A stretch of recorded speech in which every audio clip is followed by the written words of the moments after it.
సరే ఇంట్లో నల్ల చీమలు గుంపులు గుంపులుగా తిరిగితే అది చాలా గొప్ప శకునం. తొందరలోనే ఐశ్వర్య ప్రాప్తి కలుగుతుంది.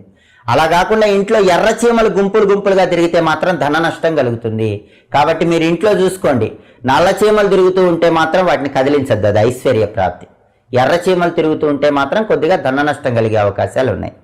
అలాగే మీరు ఎప్పుడైనా ముఖ్యమైన పని మీద బయటికి వెళ్ళేటప్పుడు మీకు ఎదురుగా గేదె వచ్చిందనుకోండి, చాలా మంచిది.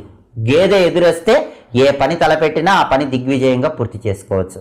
అలాగే ఒక్కొక్కసారి పని మీద బయటికి వెళ్ళేటప్పుడు పక్షి మన మీద రెట్ట వేస్తూ ఉంటుంది, మనం చిరాకు పడుతూ ఉంటాం. కానీ పని మీద బయటికి వెళ్ళేటప్పుడు పక్షి రెట్ట వేస్తే అది చాలా అదృష్టం, అది గొప్ప శకునం.